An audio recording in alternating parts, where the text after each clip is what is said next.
Coming up, get the facts on the upcoming levy election. Straight from Superintendent Jeff Snell. Plus, learn more about the strategic planning process in place for the future of the district. And hear from the students themselves about their school experience in their own words. All that and more coming up.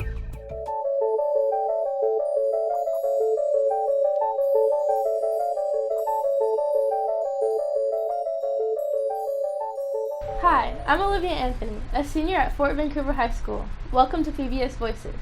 I'm joined by the Superintendent of Vancouver Public Schools, Dr. Jeff Snell. Thanks, Olivia. It's so good to have you here with us today. I really appreciate you taking the time to be in this studio with us, which sometimes can be kind of nerve-wracking. But you serve on student advisory, and that's how I met you.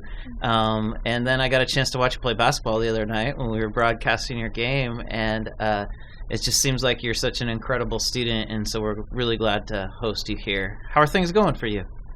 They've been alright. Yeah? Senior year has been fun. I've been getting as many opportunities as possible. It has been a great senior basketball year, as well as soccer, and I can't wait for tennis. So.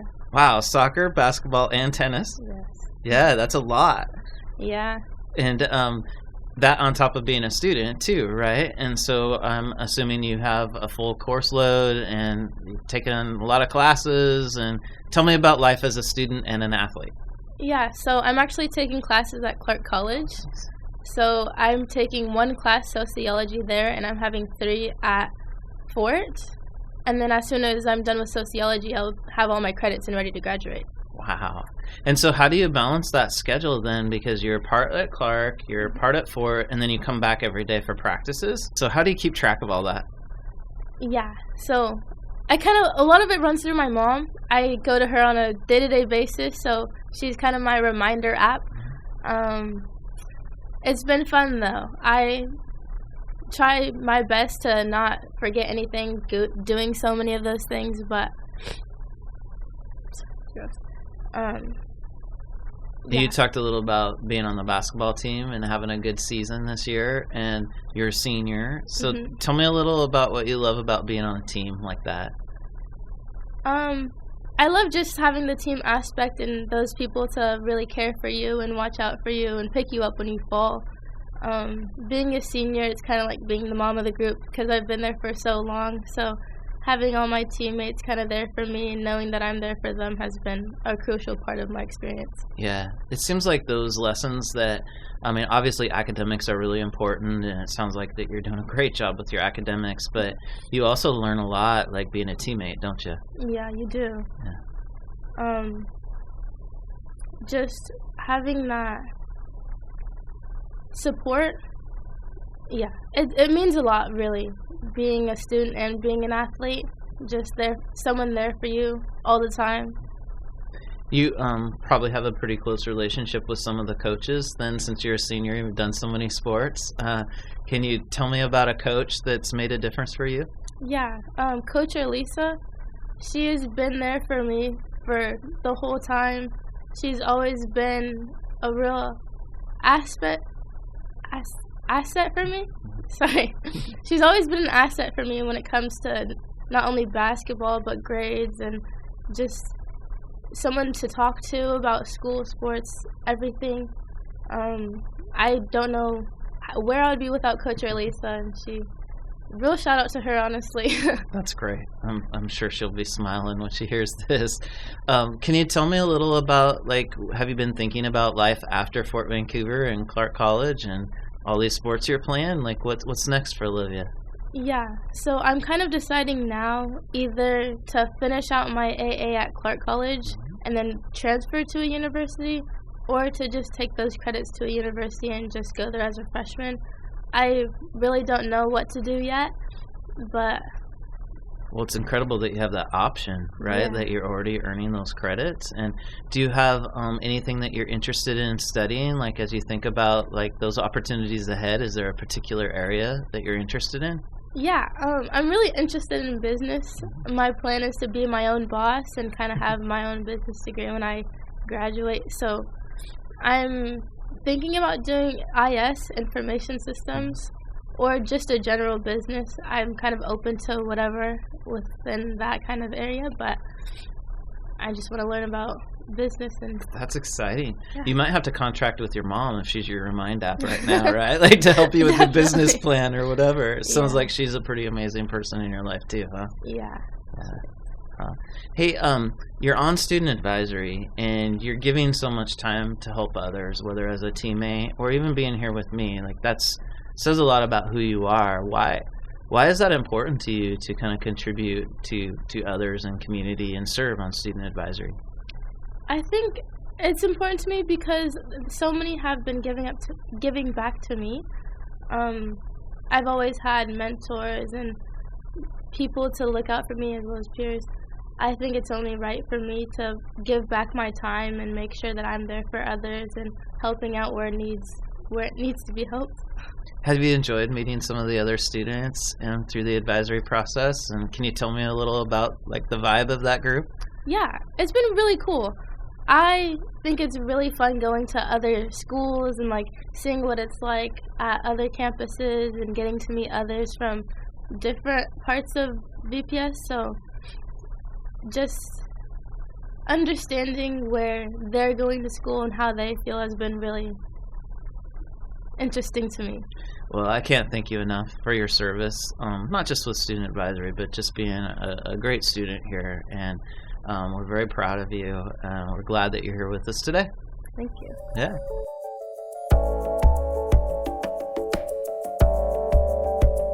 Dr. Snell, you've asked me some questions. Now it's my turn to ask you some. In less than a month, voters in Vancouver will decide on a renewal Education and Operations Levy. What exactly is that? Well, that's a great question, Olivia. And it's interesting that we talked so much about your experiences in school, and you highlighted some of the extracurricular programs.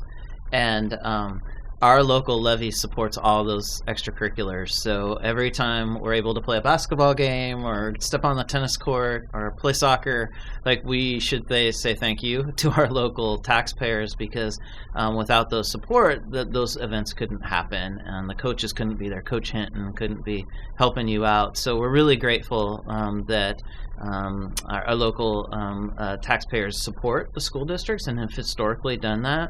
A local levy is part of what funds schools.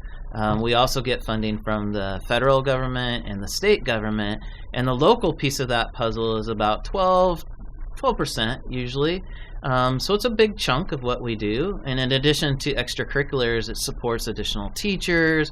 It supports things like safety staff, like our district resource officers and nursing and mental health providers. So it's really just a big piece of what we do every day in our district.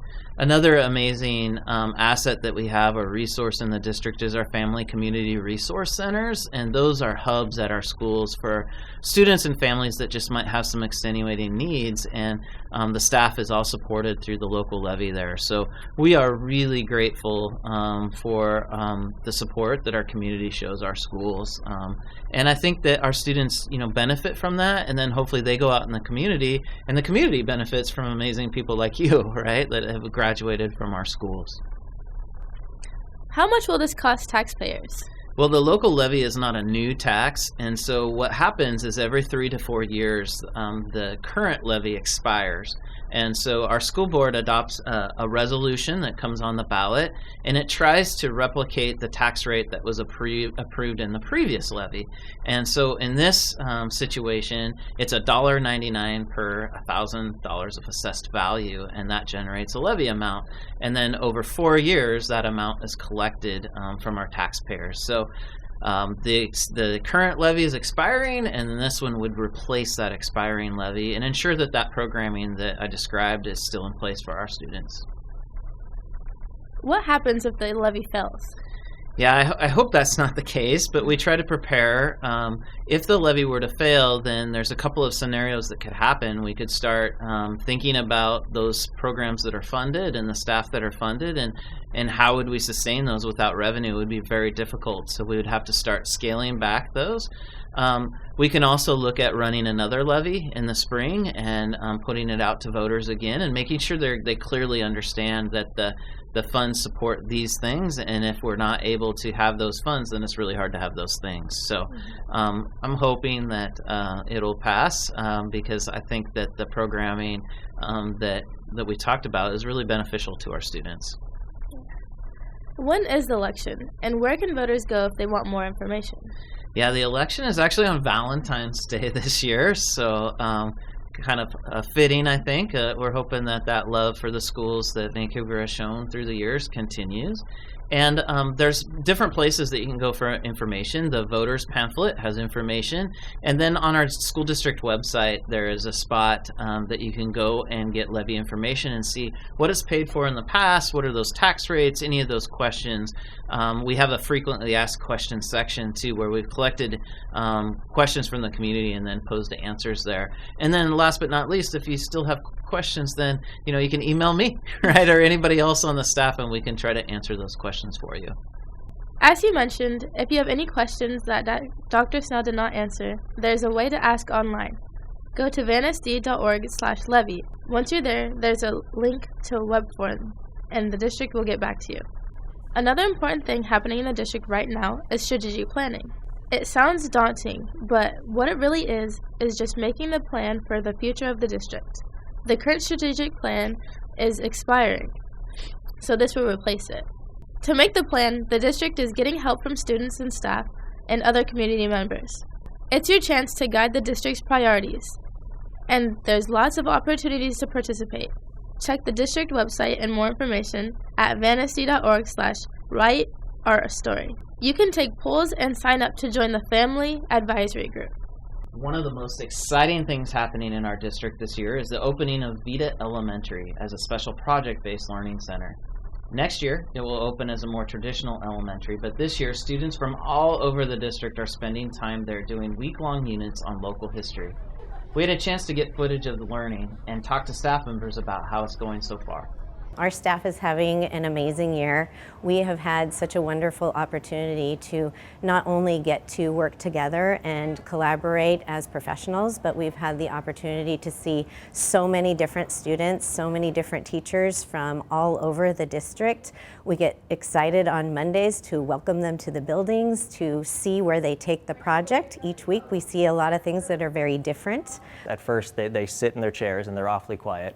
And then they start to talk more and move more and get excited about it. And by, even day 5, they're just buzzing with energy. There's a nervous energy that goes around the class. We're presenting today, we're finishing our projects, and there's a lot of excitement in ways you just don't see in your average class. And there's a lot of energy, a lot more energy than you'd see, but it's all on task and really productive. The best day is always build day. Even students who come in reluctant, on the day where they actually get to start using their blueprints and building something in their imagination, and they keep hearing yes, yes, yes. Well, can I? Yes. And students aren't used to being able to just let their imaginations go. More information about how to attend Vita next year will be coming soon. Let's take a look at my favorite thing for this episode. I recently had the chance to come down and color commentate for a VPS Game Time sports broadcast. The Fort Vancouver girls hosted Columbia River in basketball. It was fun talking to the students on the crew who come from Fort Vancouver and Skyview High School. It's always fun to support student athletes, and watching them work so hard was really inspiring. It's time for In Our Own Words, an opportunity to hear from students in our schools. Today we have 4 students, Omar, Ashton, Kennedy, and Chelsea. I'm Ashton, and I go to Heights campus, and I'm an 8th grader, and something that's really important to me is my friends and my family, because I love them. And then another thing that's really important to me is my creativity, because it lets me write books and do art, and that makes me feel really important. Hi, I'm Omar. I'm a 5th grader at Harney Elementary. I like Harney Elementary, or the school district, because I feel encouraged to do what's right, and I feel like I belong here. And I like having friends. My family helped me, support me. And the staff are very nice. Hi, my name's Kennedy, and I'm a 5th grader at Eisenhower Elementary. One thing important to me is my family because they support me and listen to me and to whatever I have to say. And one thing important to me from school is my friends because we'll be at lunch and they'll always make me laugh. I'm Chelsea. I'm an 8th grader here at Jason Lee. And something that's important to me is my friends and family and just the people close to me. They're really important to me because they're just like always there for me to support me and just like have fun with, and they can always make me laugh no matter what. Let's take a look at our favorite social media posts. First up, a really cool look into history of our town. Thanks to the City of Vancouver, they posted this video showing the evolution of downtown Overtime. The city recently celebrated its 166th anniversary. They've also posted a really cool look back at the history of the city on their website, cityofvancouver.us. Next up is a great event I got to be a part of for the Martin Luther King Jr. holiday. Our district was recognized with the Compass Award at iUrban Team's 13th annual MLK Junior Breakfast celebration. It was really rewarding to connect with community leaders to talk about equity and how we can make school a better place for every student. Board directors Zavala Ortega and Barros were there too, and we all enjoyed hearing vocal group Take 6 do their thing on stage. Finally, the Career and Technical Education Department at VPS posted the collection of photos featuring photography students in Mr. Jenkins' class at Fort Vancouver. They took a walking field trip to test out their skills. Mr. Jenkins is a video and film professional who is in his first year as a teacher at Fort and is already having an impact on students. Great job, Trappers! That's just about it for us today. Thanks for watching. Thank you, Olivia, for being on here with me. It's been great to get to know you a little better and to share about some of the great things going on in the district. So thanks for tuning in, and we hope to see you again next time.